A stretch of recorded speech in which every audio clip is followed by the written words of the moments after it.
અસલ હે જંગલ ડેરા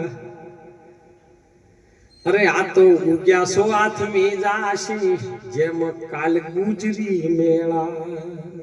આ ગુજરીનો મેળો ભરાય હવારે ભરાય હોદના ઓલી જાય તાણ ભોજા ભગતે પણ એમાં પ્રમાણ આવ્યું પ્રાણિયા તો ભજી લે ને કીર્તાર આ તો બધું સપનું છે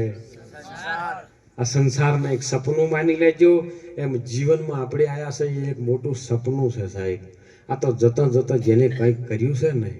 એની વાત છે હો કરી લ્યો ને કંઈક કરવા માટે આયા છે ભગવાન ગીતાજીમાં કહે છે કર્યા વગર કોઈ મળતું નથી કર્યા વિના ફોગટ જાતું કરેલું ફોગટ જાતું નથી કેમ કે બાળપણ તો રમતમાં જતું રહ્યું અને ઘડપણમાં કોઈ અમૃતભાઈ ઉજા હે હે કશું ખબર નહીં પડે ઘડપણમાં શરીર જ હમું નહીં રહે તમને ભજન શું ભાવશે હે હું તો કહું તો અત્યારે તમારે શીરો ને સફરજન ને બધું ખાવું ને તો ખાઈ લે છે હું દરરોજ 1 કિલો સફરજન લાવું મારે બાન ખવડાવે એટલે શું ભાઈ રોજ શું લેવા લાવું એ તો ખાઈ લે ને પછી મોજી પડે ને કોઈ નહીં ખવડાવવાની તમે ભાવશે ને લાવશો તો અત્યારે ખાને મજા એટલે જ્યારે ભાવે તને સારું સારું ખાઈ લેજો કંઈક જીવનમાં કરી લેજો નહીં કે જીવન જોબન રાજધન અવિચળ નહીં રહે કોઈ એક ઘડી જો જાય સંતોના સંગમાં તો જીવનનું ફળ બસ જે સંતોના ચરણમાં જ્યાં ને સાહેબ એનું ફળ રહ્યું છે આજની ધરતીમાં સાહેબ આજના સમયયુગમાં વર્તમાનમાં કળી કાળ ચાલી રહ્યો છે નહીંતર દેવાય પંડિતની એક વાણીમાં સાહેબ કીધેલું છે હો અનિલભાઈ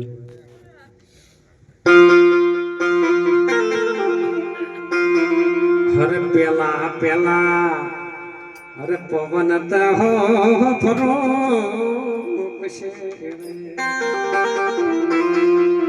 અન નદીયામાં નહીં હોય ઉત્તર રે દિશાથી સાહેબ જા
પવન ફરક છે જ્યારે માના ગર્ભથી આ બાળક જુદું પડ્યું તો પેલો પવન જ ફરજો મહારાજ જો પવન ના ફરજો તો ડોક્ટર કે ભાઈ લઈ જાઓ ખાડા જઈને હરખું બેલજો પણ પવન ચાલુ થયો ને તે એમ લાગ્યું કે ભાઈ જીવે છે પેલા પવન ફરક છે અને નદીઓમાં નહીં હોય નીર જો પહેલી દશા જે વખત જન્મ પહેલા થઈ હતી ને એની એ દશા ગર્ભમાં છેલ્લી વેળાએ થાય પેલા પવન ફરકવાનું ચાલુ થઈ જાય કે હવે નાભીમથી છૂટો પડે થાય જો ભજન કર્યું હોય ખબર પડે હો નકે ના પડે જેને જેને ભજન કર્યું છે ગુરુ મહારાજના વચનમાં જેના શ્વાસમાં સમરણ ચાલુ છે ને એને ખબર પડે કે આ ઘર છૂટે છે આ તો હવે ધાબાવાળા ઘર છે એટલે ભફ લઈને હેઠા પડે છે. નકા માટીવાળા હતા ને તો મહારાજ પેલી કોકરી ખરે અને તમને ખબર પડે કે ભાઈ તૈડી પડી છે હોય અમૃતભાઈ હાસું ખોટું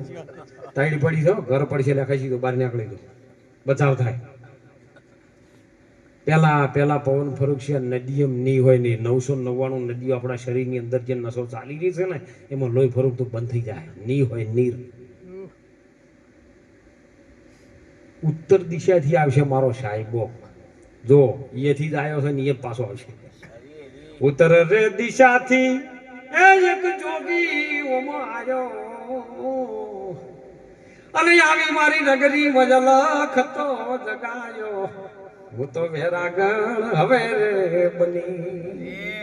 ઉત્તર દિશાથી ઉતરતો આવ્યો છે એ ઉત્તર દિશાથી આવશે મારો સાહેબો. સાહેબો એટલે આપણો પીવું આપણો પરમાત્મા આપણી જેના આત્મા કહીએ છે જેના ઘેર જવું છે હીરો આપણો ધણી જેને અલગ ધણી કીધો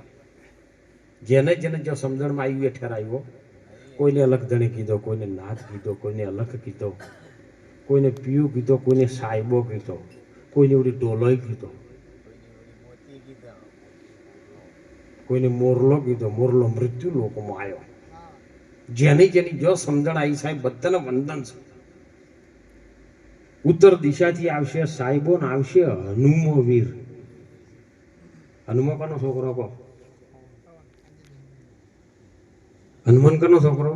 પવન પુત્ર. હા તો તને એમાં છે નહીં રહ્યો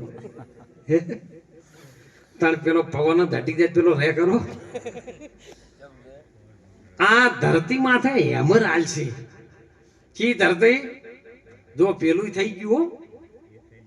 એ ધરતી માથે હેમર આલ્યું આમ શ્વાસ ઉપડ્યો ને કે મર હે મર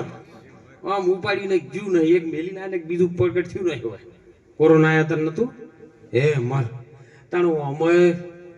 આ ધરતી માથે હે મર હાલશે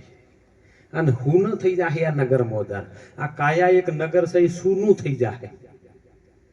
ધરતી માથે હેમર હાલશી સુના થાશી નગર મોજાર. લક્ષ્મી લૂંટાઈ જાય આ કાયા તણી. લક્ષ્મી જેના લક્ષ્યની અંદર જે વસ્તુ પડી છે ને એ લૂંટાઈ જાય. લક્ષ્ય શેના ઉપર છે આપણું શેના ઉપર છે બધાનું બોલો પોતાના ઉપર છે. એ હવે ભેગો દુવાઈ દે કે નહીં હવે નોકરી જવરા હે કે નહીં બધું લક્ષ્ય ચો છે જુદું એ બધું લૂંટાઈ જાય. લૂંટવા વાળા તો જોડે ઉભા જ છે. એ તો તમારો હોય શ્વાસ જો નહીં મોરથી ભાગ પાડવાનું ચાલુ થયું નહીં પેલું ખેતર પેલા લેવાનું લેવાનું. આ તો એક જગ્યાએ ડોહો મરવા પડેલા ડોશીમાં તો મરી ગયેલા તો ડોહો મરવા પડેલા. હવે છેલ્લી વેળાએ 4 છોકરા બેઠેલા એટલે પેલા કે ભાઈ આવે આ ખેતર એટલે પેલા કે અમે લઈ ગયા એમ કરતા કરતા ડોહો જ મરી ગયા. કિલ્લા તાણ હવે એમ કરો આ બધું ભાગ પાડવાનું હાલ રહેવા જો બપોરાને દાડે પાડજો બેહણું હોય દાડે. એ દાડે બેઠા એટલે બધા ગામવાળા ભેળા થયા એટલે પેલા કે ભાઈ આ 4 ખેતર છે ડોહાબાના 4 છોકરા છે એટલે છોકરા કે 4 ખેતર અમે લઈ ગયા. તા કે આ 4 મકાન છે એ બીજા 4 છોકરા કે અમે લઈ ગયા. તા કે આ ગાયો ને ભેંસું બધું છે એ પેલા કે અમે લઈ રહ્યા બધા એના ને ના હો. એટલે એક જણા હિસાબ કરીને પૂછ્યું કે ભાઈ તને ડોહાબાનો ખર્ચાનો જે 12માના પૈસા થાય છે એટલે પેલા છોકરા બધા કે અલ્યા અમે આટલી ખરાબ બોલો કે તમે જ બોલો કે અમે લઈ આ બધું કે ખેતર અમે લઈ રહ્યા ગાડી અમે લઈ રહ્યા બંગલા અમે લઈ રહ્યા એટલે તમે કે ગામ વાળા કોક તો બોલો કે અમે આનો ખર્ચો લઈ રહ્યા.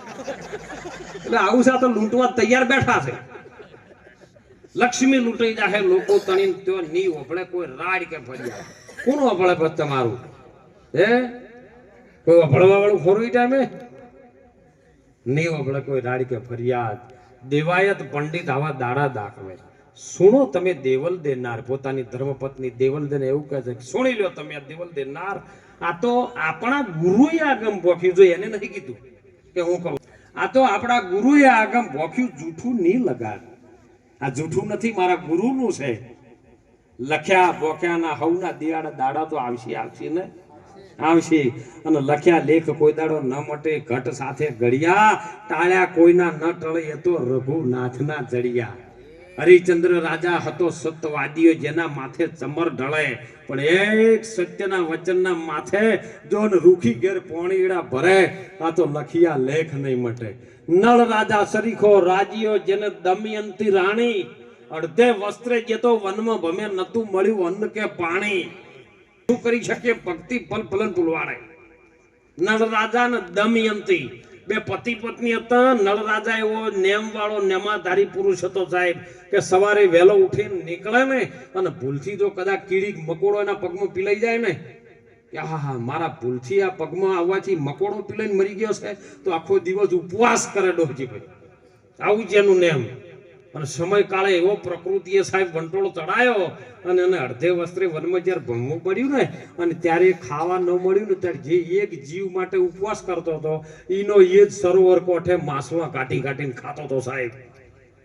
જઠરા અગ્નિની ભૂખ જેવી તેવી નહીં હોતી આ તો જઠરા અગ્નિમાં જુગતી લગાઈ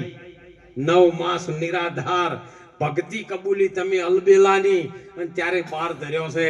અવતાર પણ માયામાં મોહીને માટે રામ નામ તું સંભાર નહીતર ખાશે જમનો માર પેટ ભરીને માનવ તું રામ નામ સંભાર બસ રામ નામ સંભાળવા માટે આપણો મનુષ્ય અવતાર મળ્યો છે આજનો યોગ ભૂતેડી ગામની આ ધરતીમાં સુંદર અવારનવાર સાહેબ આવા સત્સંગ ભજન થતા હોય અને ગુરુ મહારાજની દયાથી ગુરુ મહારાજની કૃપા આખી ભૂતેડી ગામમાં છે સાહેબ એટલે આજે મોહનરૂપ સાહેબના ઘર ઓગણે આવા શિરમોળ સંતો બળવતદાસ સાહેબ જેવા રણછોડદાસ સાહેબ જેવા જક્ષીરામ સાહેબ જેવા તમામ ભક્તજનો વધારેલા હરિગુરુ સંતો જે પોતાનો કિંમતી સમય મોહનરાવ સાહેબની આવી છત્રી સાહેબમાં આપણને જે મળ્યોનો યોગ એ આપણું જીવન એ ખૂબ જાણી મને ખૂબ આનંદ થયો છે સાહેબ ખૂબ બધા ભેળા રહી પરમાત્માનું ભજન કરજો હું તો કોઈ તમારે સેવા કરવી તો કોઈને નડતા નહીં ભાઈ બીજું કોઈ છે ઘણા મને પૂછે કે બાપુ સેવા કરવી છે કીધું તું કોકને નડવાનું બંધ કરી દે સેવા જ છે બીજી કોઈ સેવા તારાથી થાય એવી જ નહીં માટે ગુરુ મહારાજ તમને જેનું નામ વાલું હોય ને એમાં દ્રઢ વિશ્વાસ રાખજો સાહેબ પણ ભરોસો તમારી અંદર હશે ને તો જ પેલા અંત પ્રગટ થશે ને કે થશે નહીં એટલે ગુરુ મહારાજનું ભજન કરજો માતા પિતાની દીકરીઓને દીકરાઓને વિનંતી કરું ખૂબ સેવા કરજો માતા પિતા ભલે ઘડપણમાં એમને ખબર થોડીક ઓછી પડે કારણ કે ઘડપણ આવે ને એટલે બાળપણ આવે માતા પિતા કદાચ આખા પાછું બોલે નહીં તો સાહેબ એનું મનમાં ન લાવતા દીકરા દીકરીઓને વિનંતી કરું છું કે તમે તમારા મા બાપની ખૂબ સેવા કરજો અને તમે તમારા મા બાપનો જો આશીર્વાદ તમને મળશે ને તો સંતો પાસે કહેવું નહીં પડે તો ઓટોમેટિક આશીર્વાદ મળી જાય સાહેબ જેને મળ્યો એને પૂછજો એ કહેવું ન પડે તો મળી જાય એ તો ગુરુ મહારાજ આવે એટલે માતા પિતાને ખૂબ રાજી કરજો તમારા ઓગણે કોઈ પણ આવે ને જો હાલ શિયાળાની ઢાઢ છે ને એટલે એસીનો પવન હાવ મફત મળે 3 મહિને ચેડ વેસાતો લેવો પડશે એટલે લઈ પ્રકૃતિ જેમ છે ને એમ ગુરુ મહારાજ પરમાત્મા કરે એના જેવું બીજું કોઈ કરી શકે એવો છે જ નહીં એટલે ખૂબ આનંદથી ભગવાનનું ભજન કરજો સવારે વહેલા ઉઠજો 4 થી 6 ના ગાળામાં તમે 2 કલાકમાં કદાચ 1 કલાક જો જાગી દો અને 1 મહિનો સાહેબ જાગીને જોવો ને ભગવાનનું નામ લ્યો અને જો 1 મહિનો 31માં દાડે જો તમને એનું રિઝલ્ટ ના આવે તો મને કહેજો પણ તમે વહેલા જાગો 4 થી 6 ના ગાળામાં એ બ્રહ્મ મુહૂર્ત છે ભગવાન જો સાધુ સંતોનો પોરો છે અને એમાં જાગીને પરમાત્માનું ભજન કરો જેને પણ માતાજીને માનતા માતાજીનું ભજન કરો તમને 31માં દાડેનું રિઝલ્ટ મળશે સાહેબ પણ જાગજો હો નહીંતર ઓછી 2 વાગે જાગીને પગે હવા 10 વાગ્યા સુધી હુઈ નહીં વળા તો પછી કોઈ મળશે નહીં એટલે ખૂબ ભજન કરી બધા પ્રેમથી જો હળી મળીને ગુરુ મહારાજને પરમાત્માનું ભજન કરી સહેજે આ જીવનને પાર ઉતારી અને ખૂબ આનંદ કરતા જગતની અંદરથી આપણું નાવડું જતું રહે એવું કોઈ કરજો બસ એટલું બોલી સૌ સંતો મહાપુરુષો પધારેલા હરિગુરુ સંતો ભક્તો સંત માતાઓ અને આવા મહાન પુરુષોના ચરણોમાં વંદન કરી વાણીને વિરામ કરો બોલો સદગુરુ ભગવાન કી સદા